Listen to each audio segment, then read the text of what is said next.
Welcome to the Broken News, PBS K36BW, with your co-anchors,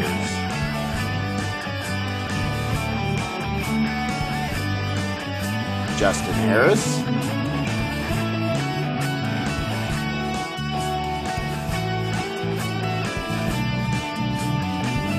and Cody Best.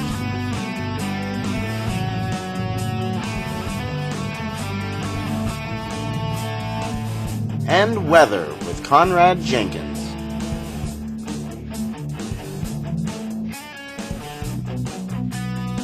This is your Broken News.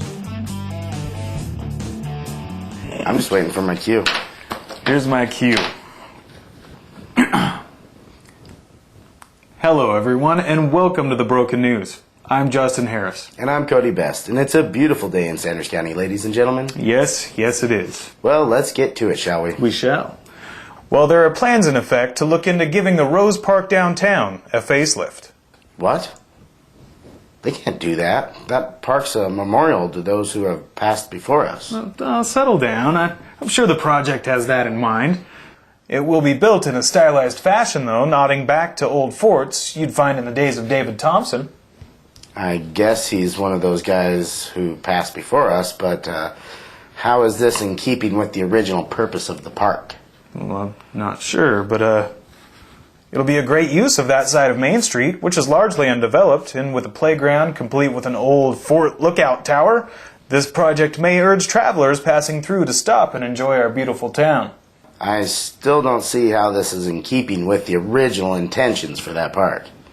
Well, there's a fountain in the plans, you know, that'll feature a statuette of David Thompson in a canoe. That's a nod back. And with a proper parking area in place. Wait, a statue of David Thompson? Well, yeah, he's part of this history, right? Well, yeah, but I've heard it's debatable whether or not this town is even named after him. Well, what do you mean? This is Thompson Falls. Well, yeah, but there's a rumor that it was named after a different Thompson who showed up in the area sometime later after David. He set up a trading post on the island, which was a peninsula then. It was a pretty popular destination for trappers, hunters, and those interested in stocking up on goods. Is this true? It's gotta be. I just said it on TV. Well, I feel deceived. All this time I thought it was named after David Thompson, when actually, you know, that makes more sense. At the time of the trading post, one would have said to a friend, "Oh, I'm going to old Thompson's Falls," and to the trading post, and there would have been a Falls and a Thompson. But the whole David Thompson story is quite quaint. I'm still not convinced. I'll have to look into that. What does all this have to do with the park, anyway? The whole idea just kind of bothers me, I guess. I mean, the Rose Garden Park was to remember those who passed before us, and now those plans are going to be overshadowed by a theme park based on historical inaccuracies. No, but it'll have a playground and an outdoor theater. And if Ron retires, the building that was a service station could be a proper visitor center. That was suggested by a certain mayoral candidate last summer.